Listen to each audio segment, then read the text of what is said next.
a business. And what does that mean? And that's what I want to talk about tonight, and specifically the legal ramifications, if you will, that go along with those. And real quick show of hands, who knows for sure they want to run a business?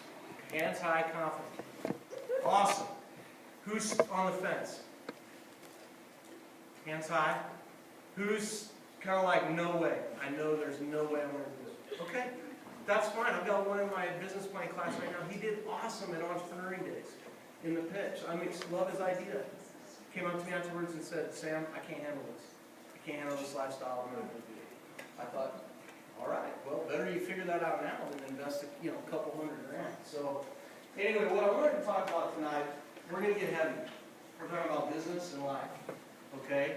I would tell you that I think some of the things I'm going to tell you tonight are things that I consider the most valuable bits of information I have available to me as a human being, not just as an entrepreneur or an entrepreneurship professor. If you remember one thing from my lecture tonight, remember that quote. Read it a few times. Anyone know who John Wooden is? Legendary, yeah, tell me.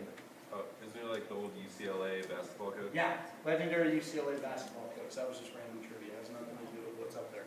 What's up there, I have found, is probably, when I've been in the hardest points of my life, that quote has been the most useful. And I can tell you, and part of the reason we had to shut down the family business and things didn't work out the way we had hoped, some of that was due to some legal stuff, which I'll talk about. But I know at the end of the day, the one thing that got me through that situation, because we had that business for 27 years, was knowing, hey, I know this much. It's going to work out if we make it work out. Business is shut down. My parents have landed. They're gainfully employed. They're going to be okay. I'm fine. Everyone's fine. We're going to be fine. Well, it's because we chose that. And don't forget that, okay? So, IT, my pretty quote up there. If you remember one thing, that's it. Here's things I want you to think about. Here's where I stand. Here's my view of the world. First thing, if you get easily offended by me making cracks at lawyers, accountants, bankers, or the IRS, you best leave right now. Because I'm going to have a ton of fun at the expense of all those folks. Now, I will tell you some of my dearest friends are lawyers, accountants, bankers, part of the IRS. But I will tell you, from my perspective as an entrepreneurship professor, and as someone that was involved in a family business, there are some very serious considerations you need to take into account, particularly regarding the legal liabilities that come with ownership. Now, I wouldn't teach entrepreneurship if I didn't think you should incur those. I think you should, but I think you should be comfortable with it, and that's what I want to talk about. One thing you should always remember, we are all in the business of staying in business. Remember that. And I put that joke up there, like how else can you explain the IRS tax code? There's no, there's no reason. There is about, I think, 100 to 1,000 times as many words, I can't remember right off the top of my head, but it's ridiculous, in our IRS tax code than there is in the Declaration of Independence, the Emancipation Proclamation, and the I Have a Deed during speech combined. I don't know about you, but there were some pretty incredible things said in the latter three. And I don't know what's so darn hard to figure out about taxing business transactions that we would need about 1,000 times as many words to cover that, but we do. And that's the way it is, and you have to accept that. You just heard my opinion, my worldview. Obviously, you probably sense that I think that's a little bit ridiculous to have that kind of thing. I think it's okay. Either way, don't neglect the fact that you're going to have to deal with that. That's a very realistic part of dealing with business. So who's the first person you better go get? Keep yourself out of legal trouble other than lawyers? An accountant, you're darn right. You better go get one right away because they're going to have to figure out how you're going to deal with the ridiculous tax code. So, with that said, one of these boys talk about these classics. You hear these professors talking about their studies and theories and whatnot. So we're trying to predict things, right? Right? Isn't that what this this whole scientific method is about? We're trying to figure out what will happen under certain conditions. Well, here's one thing. If you want to predict the behavior of an organization or an individual, here's a tip for you. Figure out whatever's going to keep them fed. That's what they're going to do. Your best assessment of what they perceive is going to keep them fed, keep money coming in the door, that's what they're going to do. Don't make it more complicated than that. It isn't. People need to pay bills, they go get money. That's pretty simple. Why would I put something like that on this slide and say it's profound? Because I can't tell you how often I've seen people lose sight of that. Or wonder what a company is going to do, or I can't believe they did that. Really? You can't believe they did that, if you really thought about it. And so those are the things to think about that. A couple other things I want you to think about. And this, you're going to say, Sam, what does all this have to do with the legal part? Well, at the end of the day, I think you have to, A, assess the world that we live in which you're getting ready to start a business. And then I think you need to assess whether or not you want to put up with it. Right?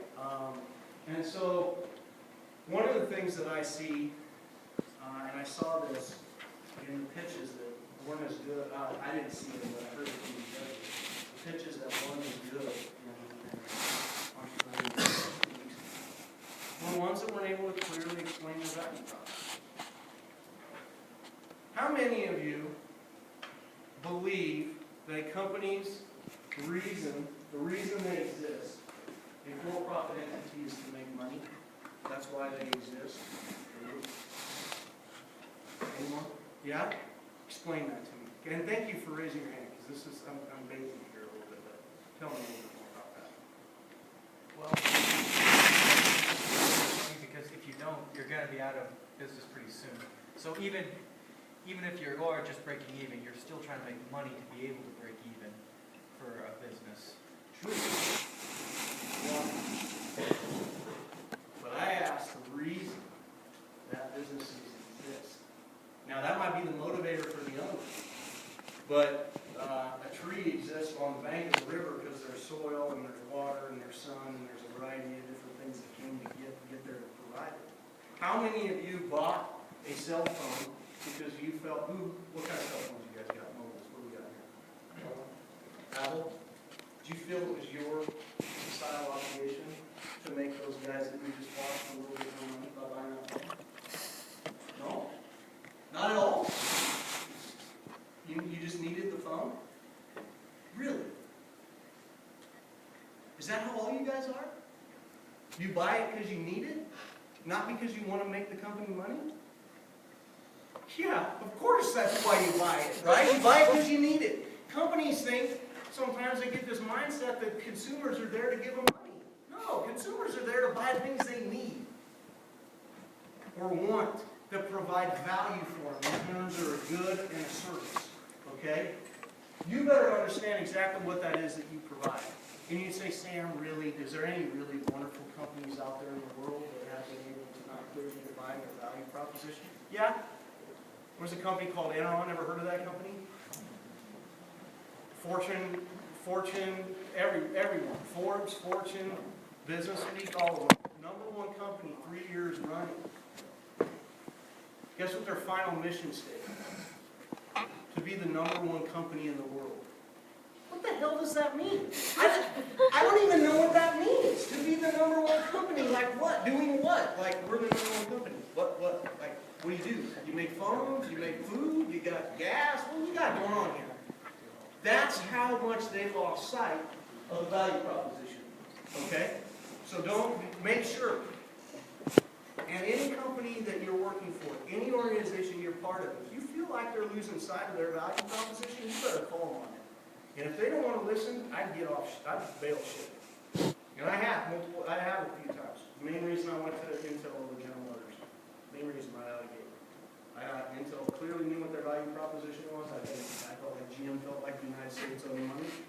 Owed them consumers because they were the largest auto manufacturer in the world. No offense to any GM owners out there, but me myself. Another one to think about. Right? Time. What role does time play in not only your life, but your business, in in terms of cash flow. What kind of time are we talking about by the time you guys start getting cash out? We're gonna get in that here in a second if I got time with our family business, first when it comes back. Right? You gotta know that kind of stuff. And then lastly, be ready to pivot. And I talked about this in first class I was here. IBM, I think I was talking about it. Founded in 1911. Blockbuster founded in 1985. One of them could pivot, one of them couldn't. Can you? Right? As an individual in a company, that's my question for you. Can you pivot? Or are you standing down there going, I thought I was going to work with this company the whole time. Where's my retirement package? I got kids in college. You know what the company says? How much do you think the company cares about you? The company. You want to know why? What is a company? This gets back in the legal part. What is a corporation? What is an LLC? What is a proprietor? What is that? Physically, what is it? It's a document filed with our Internal Revenue Service, our federal government, and our state of Nebraska if you're operating business. It's paper. It can't feel. It has no central nervous system. Doesn't care about you at all. Not because it's evil, because it's a freaking paper. Are you with me? It's a paper. And so you need to know, at the end of the day, you know, is that something you want to, you know, do you want to be a part of? Right? What are you going to create? So, next one. Here we go. And this is what I want to get into today. A couple things, and then I want to make sure I hit the big legal issues, because and it's really Knight and Truckers, the big one I want to make sure that we handle on today. How many of you heard of Kerzner or Schumpeter? You guys heard about those? What have you heard? Schumpeter was one of the people who really stressed for innovation for businesses and kind of created the Schumpeter model for finance. That's as much as I can remember now from a few years ago. It's great. It's creative destruction. Anyone heard that? Where that was the phrase he was coined with, coming up with? He wrote in the 20s. People thought he was crazy. He was an economist, sharp guy. And he essentially said, in order for us to avoid diminishing returns, the law of diminishing returns and internal poverty as a global society, we have to push the production curve upward. Which essentially, in layman's terms, means we just got to keep improving our standard of living. Otherwise, at some point, the way they've modeled it, you know, we'll all live in poverty. So, in order to do that, Schumpeter says, well, that doesn't happen unless we have these radical entrepreneurs that are able to create, you know, radically, creatively destroy existing companies and infrastructures, right? The people doing the buggy whips and the buggy cars, they hated Henry Ford. But he was Schumpeter's entrepreneur, because he came in and said, we can push the production, we can be more efficient as a society if we get into automobiles, and I'm going to come out and I'm going to disrupt the incumbent firms, and, you know, we're going to go on our way. And with that, a whole lot of legal stuff comes along as well, we'll get into that. But that in its simplest form. Kerzner, on the other hand, said the opposite. He said, hey, no, I think entrepreneurs, because under that model, right, the market gets pushed away from equilibrium. Meaning supply and demand are getting to where they're matched up. Most people that need a horse and cart and a buggy whip have it. And now all of a sudden this new thing called the automobile comes along, and that whole supply-demand equilibrium that we're trying to teach you about in the econ classes just gets disrupted. Right? And so what Kerzner said is, no, yeah, but what about, hey, there's hungry people, and the entrepreneur sees there's hungry people and says, I got to go feed them, and I'm going to find a way to feed them, and it's not because they don't have money, it's just because they don't have enough, they want certain kind of foods, and so I'm going to feed them. So now we're driving the market to equilibrium. Now in my world, the scholarly world, those two camps still fight, which I think is comical. I am of the opinion that they're both right. And Kerzner even wrote a few years back saying, I don't know why everyone considers this two opposing views of entrepreneurship. We essentially are describing two different phenomena, because I think they're both very legitimate. I will tell you that most of you probably are following more of the Kerzner entrepreneur model, in the sense that you probably see a need that hasn't been met, and I can service that need, and that's more the Kerzner entrepreneur. Some of you are dealing with radically you know, some game-changing stuff, or will down the road, just realize it's a slightly different journey. But that brings us to Knight and Drucker, and I think the key message I want you to leave with you tonight. Now, I told you the thing I wanted you to remember was the thing useful in life, which is things turn out best for those who make the best out of the way things turn out. Remember that. What you need to learn from a 321 entrepreneurship perspective is what I'm about to tell you right now. Knight and Drucker both wrote this, and this is in my definition of an entrepreneur. It doesn't have to be in yours, but it's in mine.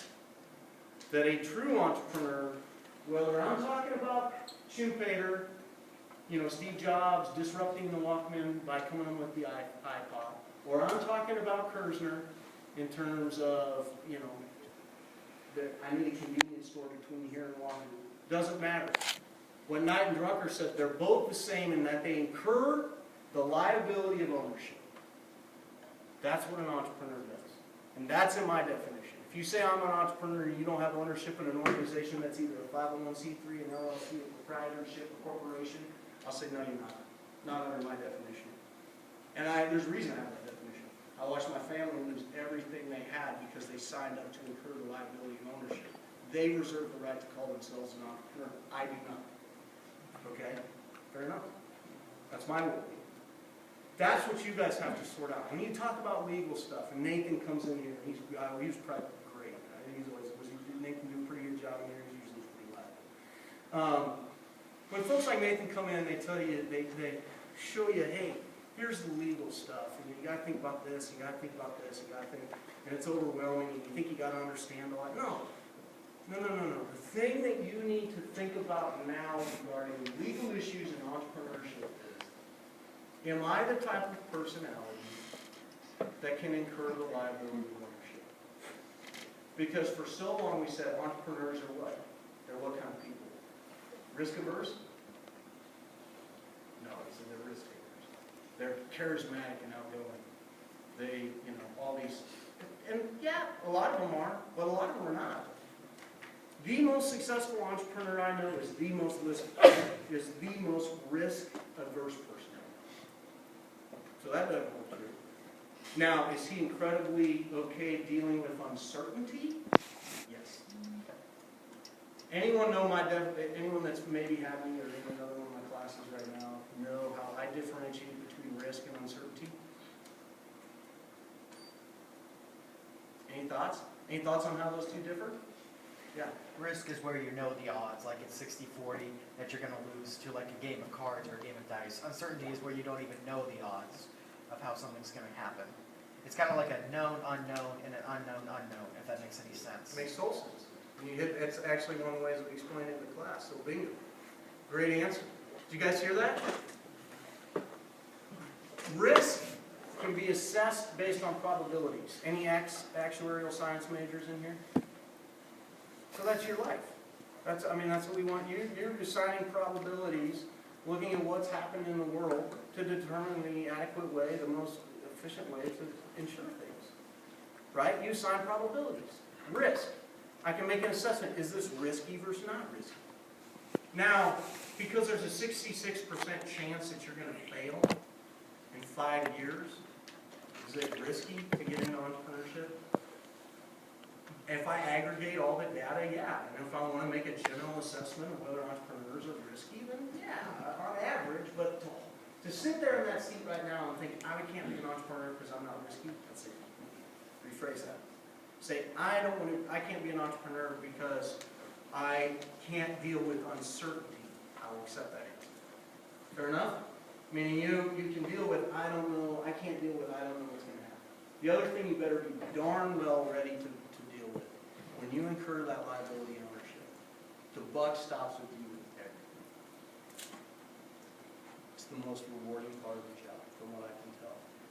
And I say from what I can tell because I've never truly been solely dependent on owning a business in my life. I have owned and currently partners in a couple, and you know, so I guess technically by my definition I'm an entrepreneur, but it's more like, you know, for fun. I got a day job, I can count on a check and whatnot.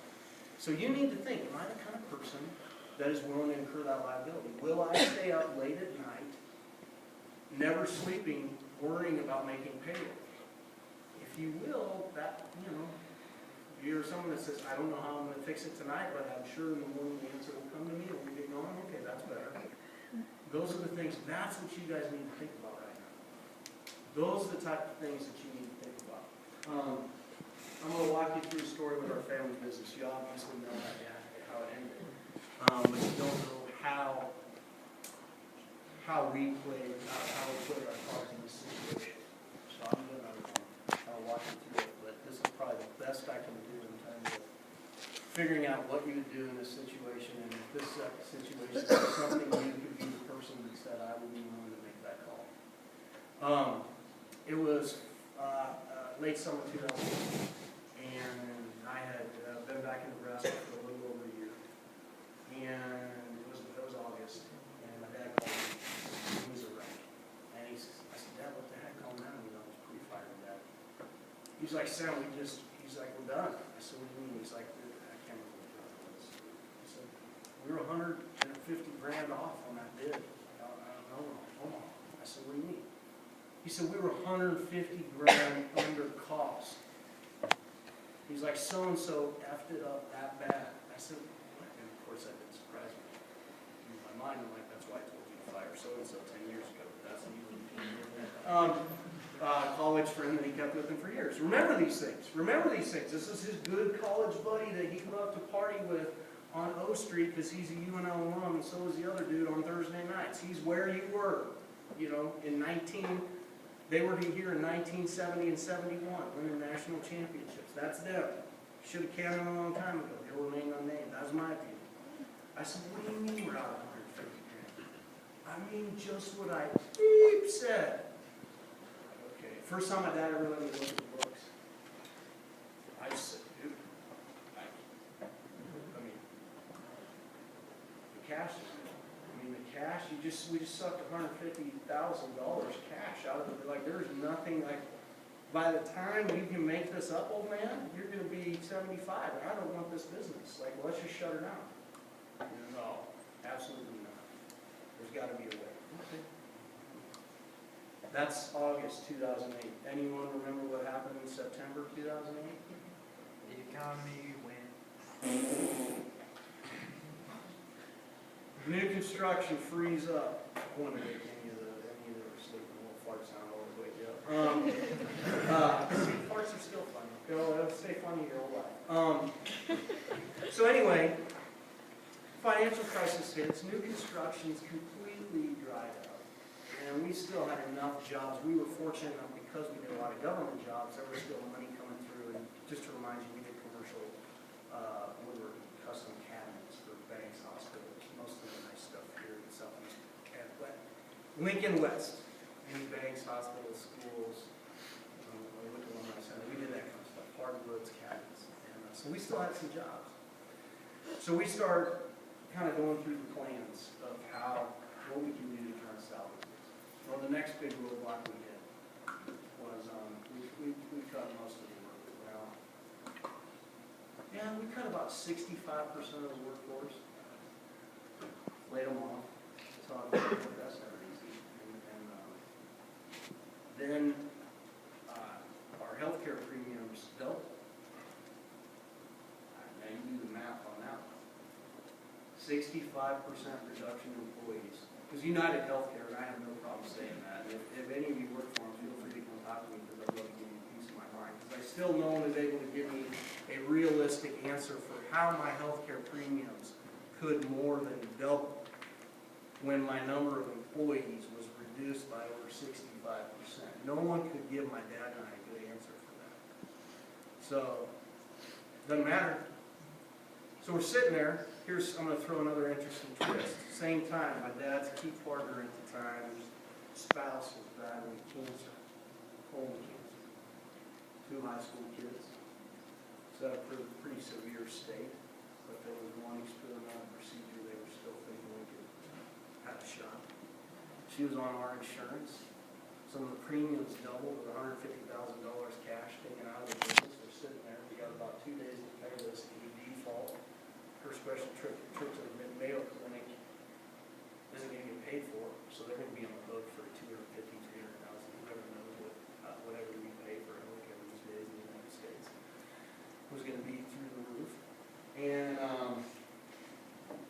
We got a pot of money that we pulled out from the, we withheld IRS withholdings from the employees sitting there in the bank, and that's it. And my dad looks at me and he says, I got covered health premiums. I'm like, Dad, we're gonna be on the hook with the IRS for everything. We're robbing Peter to pay Paul. He's like, you wanna look Lane, you wanna look so-and-so in the eye and tell them that we defaulted, so if they're gonna go up and get the potentially life-saving treatment, they're gonna have to pay for it on their own, because I don't say it. I don't wanna say that. So do what you gotta do. So he covered the premiums. Of course, the IRS, you guys can come to read IRS tax court anytime, it's a blast. I mean, they're real forgiving bunch. It's hilarious getting to have such an asinine code by which they go about things, but that's neither here nor there. So we're on the hook, right? And what do you do? What do you do? What would you do then? Because the way it played itself out, we were able, she passed away, experimental procedure didn't work. Business went bankrupt. We were able to pay back all of the key suppliers that my father felt the need to pay back. I wanted him to take the business down to the beginning. I said, Dad, there's reasons bankruptcy laws exist. You're my mom and dad, for crying out loud. We're not going to have anything. And my brother's a free-spirited musician, and I just spent all my life savings to come back to grad school. So I'm sitting there thinking, that ain't going to work out. Like, we've got to get this thing shut down. He said, no way. Not doing it, Sam. We got into it. We just screaming one day. He said, Sam, how much of this business do you effing own? I said, nothing. He said, then shut the beep up.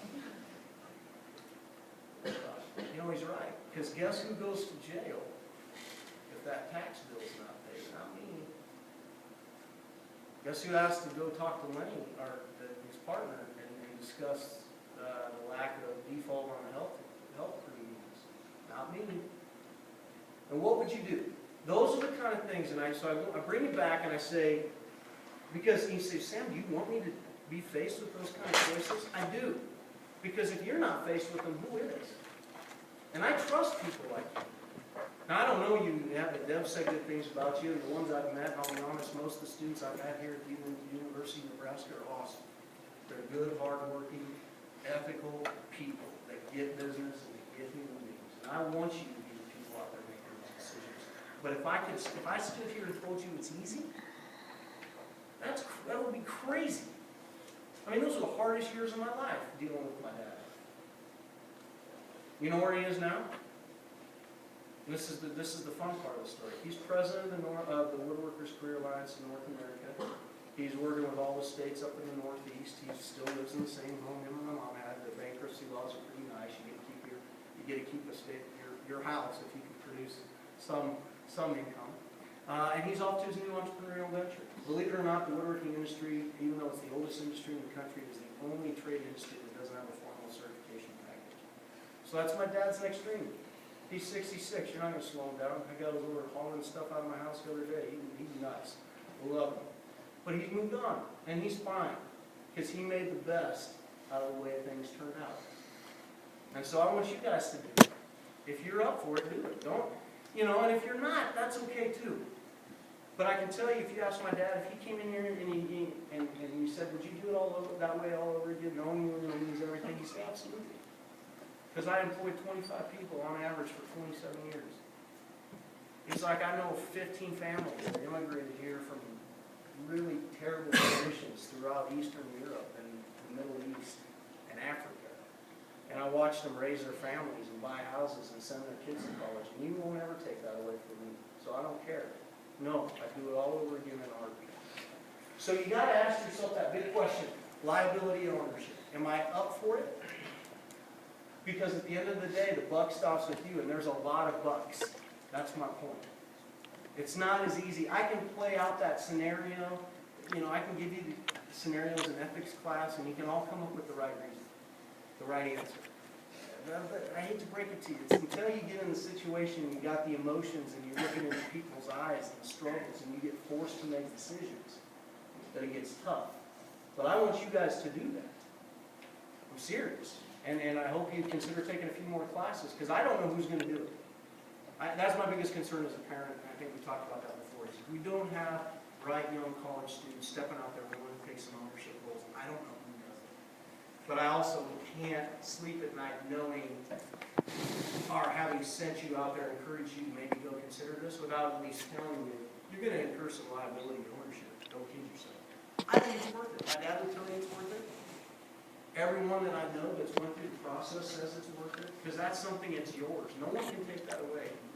It's a true test. You want to see what you're made of. Go out there and see, can I get a business loan? That's a test. Fun one. Crazy. For some folks, they're like, no way, never going to do that. And that's okay. Other things I had for you, I don't know that any of this is too terribly important. These are key theories you should think about. Oh! The important stuff. This is about life in general, since it's on here. This is what matters. Understand your worldview. Because here's the reality. There's not one person in this room right now. Just stop for a second. Look around there. Just look around. It's okay. Don't get too terribly uncomfortable. There's not a one of you that sees this world the way it is. No offense. It's just physically impossible. We all have cognitions and biases that two of us could look at the exact same thing and see two totally different things. And that's because the mind works kind of scary. So you gotta, in a fun way, you have to understand, what is my view of the world? What do I bring to the table? And then understand that everyone in this room is walking into this room with everyone you just looked at is coming in with a completely different view of the world. Some might have lost a sibling, some might have been abused, some might be billionaires for all you know. All of which is shaping the way they view the world. Know what your view of the world is. Take the time to understand the view that others bring to the table. Because in that lies the diversity in which you find, I think, the greatest innovations, the greatest ideas. You get the most fulfillment being part of a team. But it starts with you. You got to understand what you think about the world first. That takes a while. I'm still sorting out. I think to a certain extent it's a lifelong journey, to be honest. I think a lot more of it happens in the period of life you're at right now, that 18 to 22. We know scientifically, physiologically, there's a lot of stuff going on from a cognitive development in the human brain from 18 to 22. And so I think you need to take some time also and think, what is my view of the world? Now that I'm continuing to develop my cognition, and when I say cognition, some folks say, what exactly do you mean by that? Like, this is what I mean by cognition.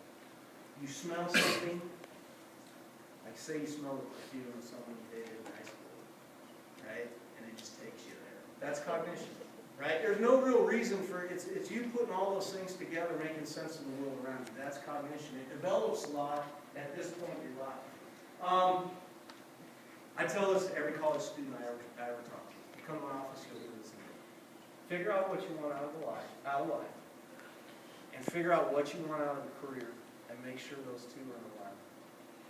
I can tell you, at least 75% of the people I managed that were unhappy at Intel, the reason was because they did not do that. And these were people that were literally working with the most intelligent people in the world, making more money than everyone else, living in a nice house, driving a nice car, have flexible work hours, work from home Fridays. People were still unhappy. You know, a guy that started out scooping turkey dung, which was my first job, I'm sitting there thinking, how can you not be happy here? But then I realized what they wanted from life and what they wanted out of their career were two totally different things. And a lot of times you need to start making your decisions now, knowing what you want out of those two things. Because I can tell you this, if you think you're going to coach your kid, and a prime example I use, a dear friend of mine, a guy by the name of Michael Aragon, that's the vice president of Sony. I might have talked about him last time I was here. He's in charge of all digital video for Sony globally, all your TVs, anything Sony video. He's the guy that gets to deliver that globally. And I always talk, we did a lot of activities together in school. And I would fancy that we both did all right, I worked at Intel for 10 years. He worked there a little bit, and then went to you know, he will never coach his kids softball teams or baseball teams. I do. I wanted that out of life. Mike didn't. Now, does that mean Mike's life is not incredibly fulfilling? No, it doesn't mean at all. But is he going to coach his kids' baseball team, being the vice president of all digital video globally for Sony? No, probably not. Right? Can I get away with that being a profit university? Yeah, a little bit. In the summer, for sure. I was wondering when I wanted to do this. I can do a little bit more family stuff. You got to think about that. For me, clearly at Intel, what I wanted out of the Intel career did not match my life goals. That's why I failed after 10 years. What I wanted at the career, traditional movement, being challenged, my next logical move was to move from the Americas, or to take over the U.S. to the Americas. So I would have owned North and South America for all training for Intel sites. And it just meant I'd be on the point all the time. I want that. I want to be dad, coach softball. Say yes to more things you traditionally say no to. Serious. Say yes. I don't have time for the story today, but if you ever want to hear it, I have a great story about how I signed my wife and I up to sing a duet at a Christmas party, the first management department Christmas party at the Cornhusker Hotel. Truth be known, my wife can't hold a tune at all, and I don't sing nothing. So, and we were right on after a professional opera singer in residence here at the university was right before us. There's a great ending to that story. It was one of the most memorable times of my life. Had I said no, I would have never experienced it. Figure out who you care to make happy. And work hard. What's that? You got about a Minute. Do the last one. Figure out who you care about. And you guys need to think about that a lot right now. Parents, friends, especially you not, how many are graduating? Hands high. So you got decisions to make. If I'm going to move away for a job, am I not? What not? You better figure out you should need to do good stakeholder management. That's all I have because I think I'm out of time. I hope you got a little bit out of the lecture. The things that you can, Deb will have test questions, so make sure you know the difference between Kerzner and Schumpeter. Make sure you can. She'll do review if needed. But if you ever have questions, come see me. I'll be at the center. That's all. Stay seated. That was